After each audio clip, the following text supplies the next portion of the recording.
잠언 23장입니다.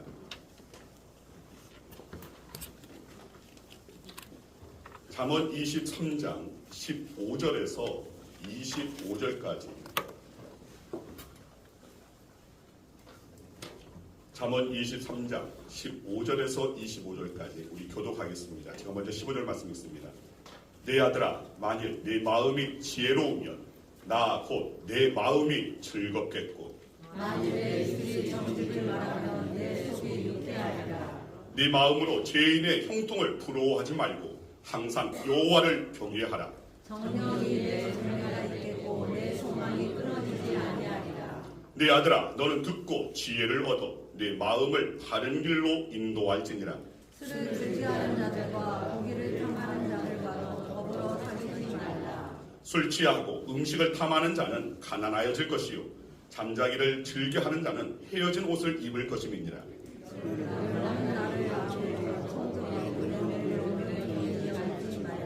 진리를 사되 팔제를 말며 지혜와 홍교와 명철도 그리할지니라. 의인의 하나님은 크게 즐거울 것이요 지혜로운 자식을 낳은 자는 그로 말미암아 즐거울 것이니라. 다 같이 내 부모를 즐겁게 하며 너를 낳은 어미를 기쁘게 하라. 기도하겠습니다. 아버지 감사합니다. 주님, 이 시간 말씀을 대합니다. 말씀이 곧 하나님이시기에 말씀 앞에 온전히 저희들이 경건히 말씀에 임할 수 있는, 다른 생각 갖지 않게 하여 주시고 세상에서 가져온 염려, 불안, 불유, 온갖 세상의 시름 다 내려놓게 하여 주시고 온전히 저희의 마음을 집중하여 온전히 그 말씀을 말씀으로 받을 수 있는, 그리고 그 말씀 앞에 순종하며 행할 수 있는 저희들 되게 하여 주시옵소서. 말씀이 곧 하나님이시고 능력 그 자체가 되기에 말씀을 듣는 가운데 오늘 우리 모든 성도들의 마음의 소원 또한 들어 응답하여 주시고, 말씀을 듣는 가운데 머리부터 발끝까지 예수 그리스도의 십자가의 보혈로 주님 뿌리고 바르고 덮으시는 은혜 허락하여 주시오. 온전히 저들이 감기에서부터 아멘까지 온전한 치유의 역사와 회복의 역사를 더하여 주시옵소서. 주님 말씀 가운데 오늘 참된 평안을 얻을 수 있는 모든 성도들 되어질 수 있도록 성령께서 이 시간 주장하여 주시옵소서. 감사드리오며 예수 그리스도의 이름으로 기도드리옵나이다. 아멘. 할렐루야. 아멘. 우리 옆 사람들 인사나눕니다. 잘 오셨습니다. 주님을 사랑합니다. 주님을 축복합니다.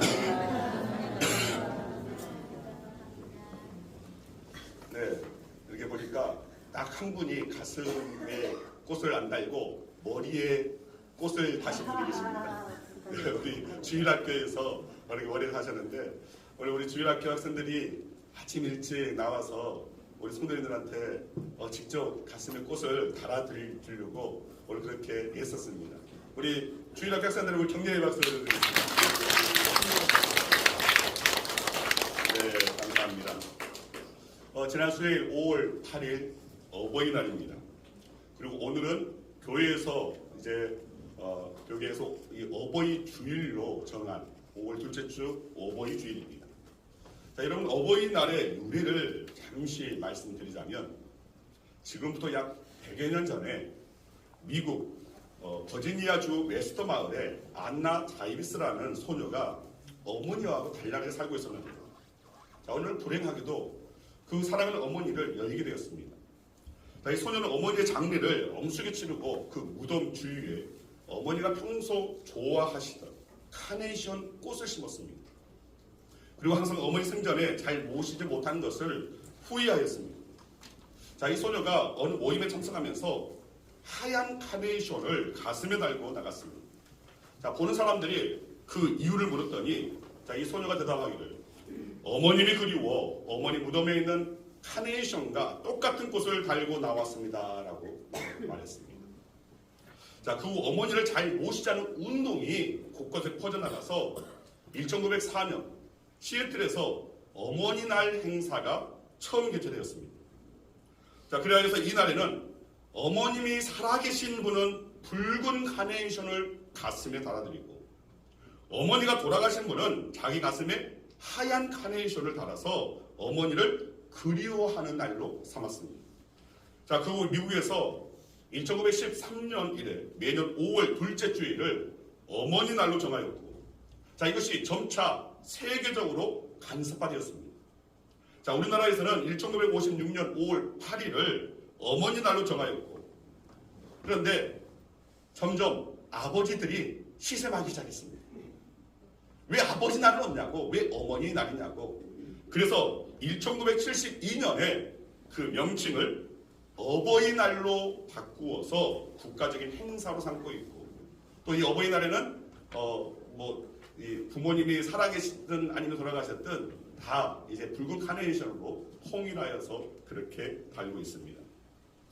자, 그렇다면 우리가 이 어버이날을 맞이하여서 우리가 부모님에 대해서 한번 생각해 볼 수 있어야 됩니다.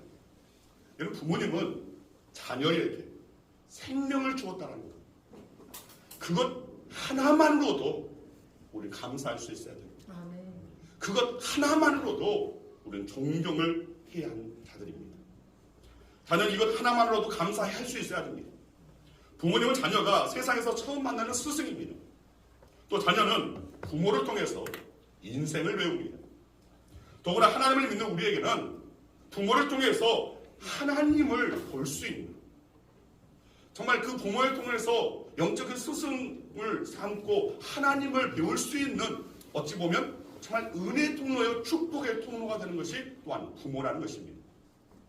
여러분, 새들은 둥지를 틀지만 물고기는 일반적으로 둥지를 틀지 않습니다. 그런데 물고기 중에 유일하게 둥지를 만드는 물고기가 있습니다. 여러분들이 한 번쯤 다 들어보았어요. 가시고기입니다. 자, 이 가시고기는 주둥이로 강바닥에 모래를 퍼내고 그곳에 움푹하게 둥지 모양을 만듭니다. 그리고 모래집에 수초까지 덮어서 완벽한 산란의 그 보금자리를 꾸미고 암컷이 산란을 하고 떠나가면 가시고기 이 수컷이 이때부터 알을 지키고 보호하기 위해서 필사의 노력을 합니다. 몸집이 큰 물고기들과 처절한 싸움도 마다하지 않습니다.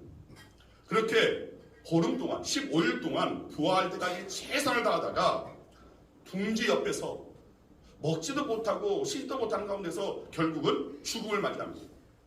이때 새끼들은 죽은 수컷의 시체를 다 먹어 치워버립니다. 자, 우렁이도 마찬가지입니다. 토종 우렁이는 제 몸에 알을 낳는데 알에서 부화한 새끼는 어미의 살을 파먹고 성장합니다. 그리고 마침내 어미는 한 점의 살도 남김없이 다 새끼에게 먹이로 주고 빈 껍데기가 되어서 조용히 물에 떠내려가는 것입니다. 따지고 보면 거의 대부분의 부모님들이 가시고기는 우렁이와 비슷하게 자신을 희생하는 사람들입니다. 사랑으로 자식들을 양육하는 이들입니다. 자, 오늘 본문 잠언의 기타는 25절에서 내 부모를 즐겁게 하며 너를 낳은 어미를 기쁘게 하라라고 그렇게 권하고 있습니다. 자, 그렇다면 자녀된 우리가 어떻게 부모님을 즐겁게 할 수 있을까? 그 방법이 무엇인가를 오늘 이 시간 짧게나마 함께 나누기로 원합니다. 여러분, 옛날 어느 마을에 장날이 되면 이 아들은 그동안에 산에서 해온 나무들을 모아놓은 것을 이제 가지고 이제 그 나무단을 이 지게에 쌓고 지게에 메고 아침 일찍 장을 향해서 은혜를 향해서 나아갑니다.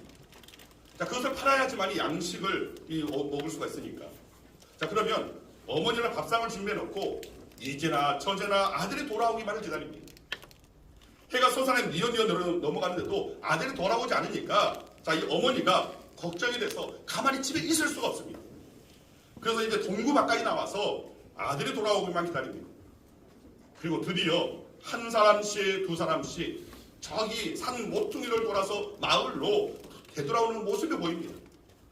그러면 어머니는 아주 애틋한 심정이 되어서 좀 더 멀리, 좀 더 자세히 보기 위해서 동구 밖에 서 있는 나무 위로 올라갑니다. 그 모습을 한자에서는 어버이 친자로 묘사했습니다. 어버이 친자는 설립 밑에 나무 목자가 있고 그리고 오른쪽에 볼 견자를 씁니다. 그러니까 나무 위에 올라가서 집으로 돌아오는 아들을 그리워하면서 바라보고 그 그 어머니의 애틋한 심정이 바로 어버이 친자입니다. 자, 그렇다면 한편 아들은 준비해간 나무를 시장에서 다 모두 팔고서 그 돈을 가지고 이제 양식을 사고 어머니에게 드릴 또 선물도 사서 집으로 돌아옵니다. 그래서 뜻밖의 어머니가 집에 계시지 않고 동구 밖까지 나와서 자기를 기다리는 것입니다. 아주 애타게 기다리는 그 모습을 보면서 이 아들은 송구하기 그지없습니다. 자, 그러면서 이 아들은 등에 쥐고 있는 지게를 내려놓고 어머니를 지게에 태워서 집으로 돌아갑니다. 그것을 한자에서는 효도, 효자로 표시를 했습니다. 자, 이 효도, 효자는 늙을 노자 밑에 아들자가 있습니다.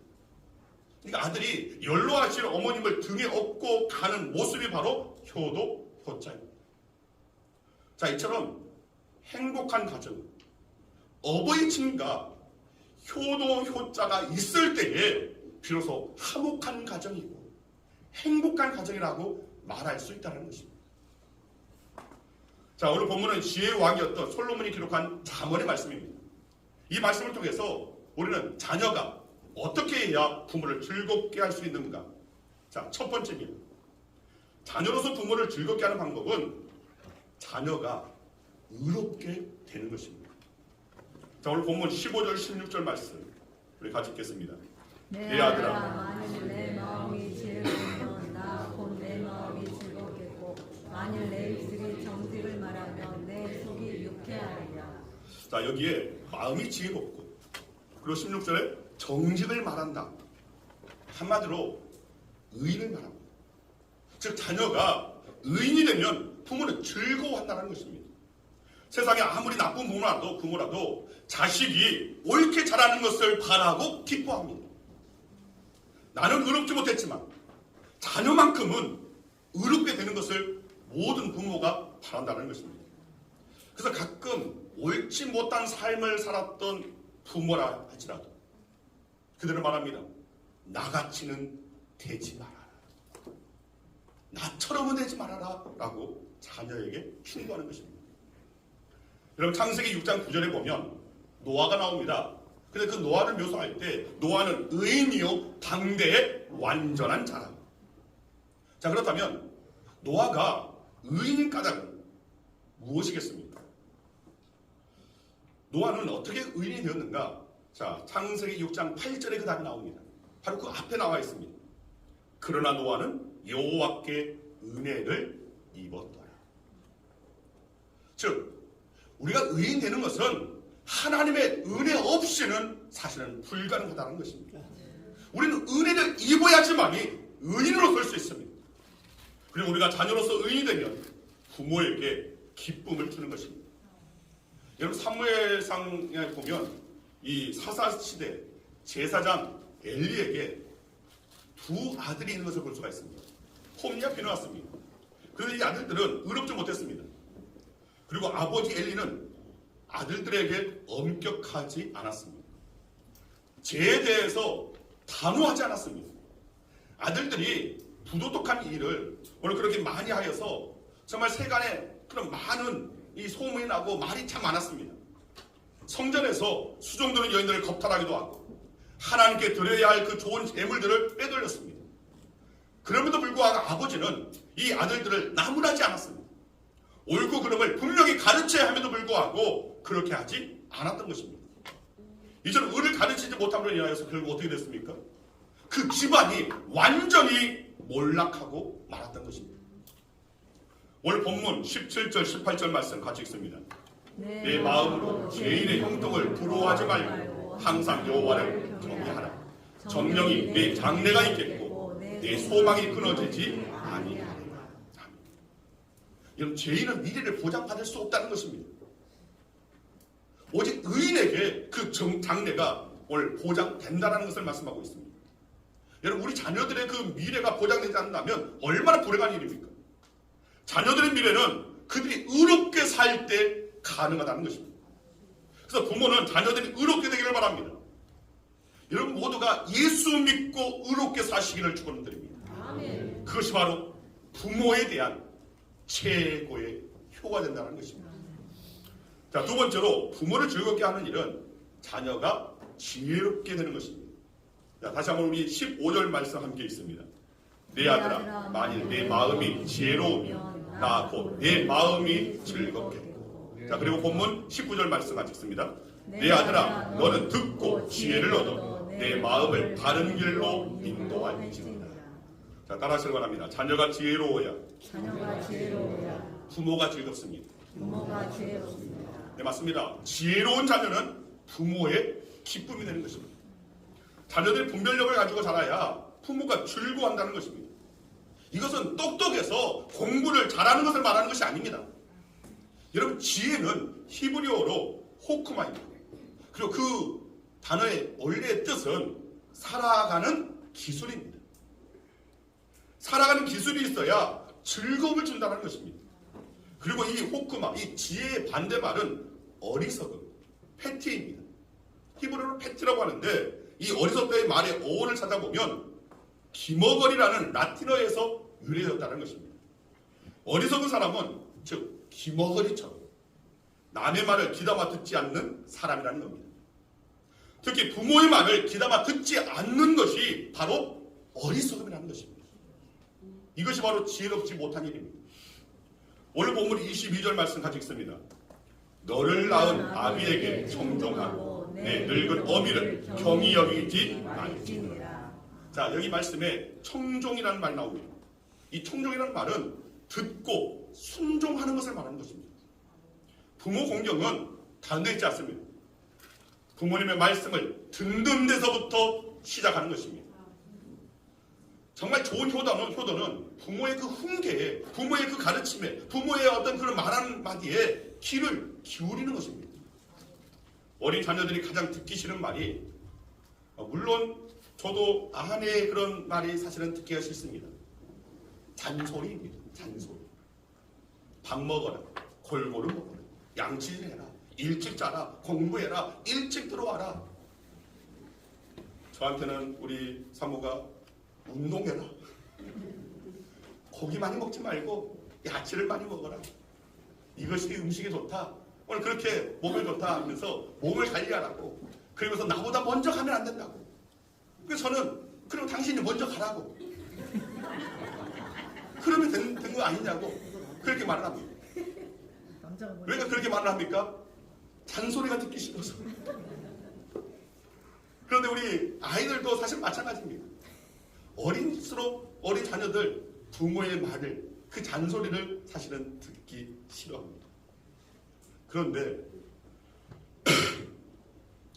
어른 되고 나니 예전에는 엄마의 잔소리가 너무 이해가 안 돼서 수상했는데 지금은 엄마의 잔소리가 너무 이해가 잘 돼서 속상하다는 그런 말들을 들어본 적이 있습니다.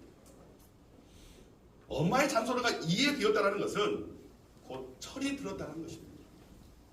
부모님 말씀에 청종하는 것은 사실 그리 어려운 일이 아닙니다. 불가능한 것도 아닙니다. 시간이나 돈이 드는 것도 아닙니다. 그냥 듣기만 하면 됩니다. 그렇게 듣기만 했는데도 힘이 되고 복이 됩니다. 부모님 말씀에 청종 잘하는 사람이 바로 하나님의 말씀에도 청종하고 하나님의 말씀을 듣고 순종하는 오늘 그런 자들이 될 수 있다는 겁니다. 내가 부모님 말씀에 청종해야 또한 우리의 자녀들도 그렇게 본받아 하는 것입니다. 여러분, 청종, 듣고 순종하는 것, 이것이 바로 효도이고 이것이 바로 최고의 복입니다. 여러분, 청종의 복이 임하시기를 축원합니다. 이제 잔소리라고 듣지 마시고 따라하시기 바랍니다. 지혜가 담긴 잔잔한 소리. 네, 앞으로 저도 우리 사모의 말에 지혜가 담긴 잔잔한 소리로 들으려고 애를 쓰겠습니다. 듣겠습니다 하면 나중에 이게 꼬투리에 잡힐까봐. 네. 지혜가 담긴 잔잔한 소리. 부모된 자들은 이 자식들에게 잔소리가 아닌 지혜가 담긴 잔잔한 사랑의 소리를 전할 수 있는 자들이 되어야 할 것입니다.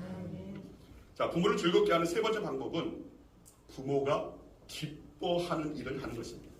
오늘 본문 25절 말씀 같이 있습니다. 내 부모를 즐겁게 하며 너를 낳은 어미를 기쁘게 하라. 자, 이 말은 자녀에게 부모가 기뻐하는 일을 하라고 권면하는 그런 말입니다. 여러분, 자녀는 부모를 즐겁게 그리고 기쁘게 해야 할 의무가 있습니다. 자, 또 한문을 좀 말을 하는데 상가, 승무, 노인탄이라는 말이 있습니다. 상가, 승무, 노인탄. 자, 이 말은 옛날 숙종 때 생겨난 말입니다. 어느 날 숙종이 이제 평복을 하고 민가에 암행을 나갔습니다. 이제 암행을 하여서 지금 사회가 어떠한지, 정말 백성들은 잘 살고 있는지, 저들의 형편은 어떤지 암행을 하는 것입니다. 그런데 어느 가난한 집을 지나가는데 울음소리가 들렸습니다.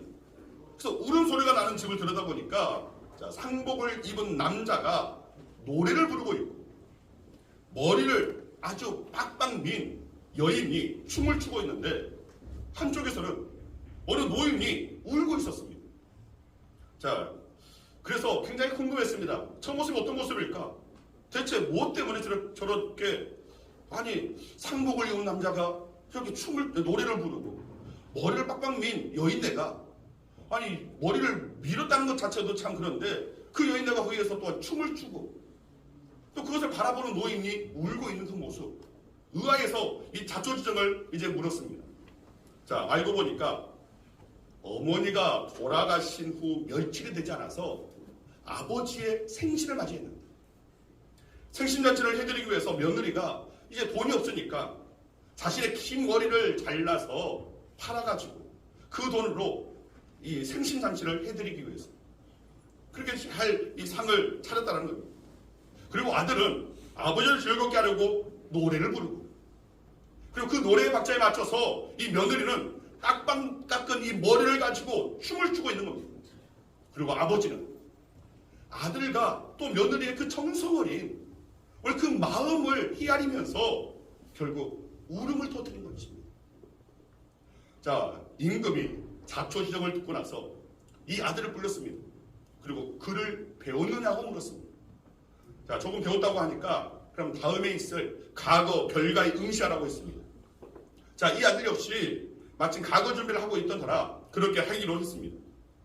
그리고 드디어 가거를 보는 날이 되어서 시험장에 들어가서 문제를 받아보니까 그 문제가 바로 이것이었습니다. 상가, 승무, 노인탄. 이 말을 직역하면 상주는 노래하고 스님은 춤추고 노인은 탄식한다. 자, 이걸 가지고 이 내용을 어떤 이제 이 글을 쓰라는 것입니다. 그런데 많은 사람들이 대체 이 말이 무슨 말인가? 아니 상주가 무슨 노래를 해? 아니 무슨 중이 춤을 춰? 근데 거기 노인이 탄식을 한다고? 대체 이게 무슨 말인가? 그 의미를 다른 사람들은 다 알 수가 없었습니다. 오직 한 사람, 그 아들만 자신이 겪은 일을 빗대어서 글을 지어서 결국은 장훈급제하였고 높은 벼슬에 올라서 잘 살았다는 그런 이야기입니다. 상가, 승무, 노인다. 여러분, 부모를 공경하면 복을 받는 것이 사실은 어찌 보면 이 세상 만물은 다 하나님이 만드셨고 또 하나님이 만드신 인간의 그 모든 그 삶의 원리에는 사실은 하나님의 숨결이 담겨져 있습니다. 아마 어떤 분들은 아니 무슨 목사님이 성경 말씀에서 좀 인용을 하시지 무슨 이상한 뭐 상가, 승무, 뭐 노인탄? 뭐 연막탄도 아니고 번개탄도 아니고 무슨 저런 말을 예를 드시나 하실 수 있겠지만 그러나 여러분 동일합니다. 성경에서는 분명히 부모를 공경하면 복을 받는다라고 말씀하고 있습니다. 부모를 기쁘게 하면 복이 임하는 것이 하나님의 창조 원리입니다. 여러분, 이 복은 성경에 약속된 복이라고 분명히 말하고 있습니다. 에베소서 6장 2절 3절 말씀 같이 보겠습니다. 같이 읽습니다. 내 아버지와 어머니를 공경하라. 이것은 약속이 있는 첫 계명이니 이로써 네가 잘되고 땅에서 장수하리라. 약속이 있는 첫 계명이다. 즉 이 계명을 지키면 오늘 이런 것이 너희에게 임할 것이다라는 오늘 그런 받는 약속이 첫 약속 있는 계명이 바로 내 부모를 공경하라는 것입니다. 효를 하면 장수의 복이 주어진다는 말씀입니다. 이런 지혜와 명철도 얻습니다. 또 자녀의 복을 받습니다. 무엇하면요? 효를 합니다. 부모를 공경합니다. 즉 부모를 공경하는 생각이야말로 축복의 문을 여는 열쇠라는 것입니다.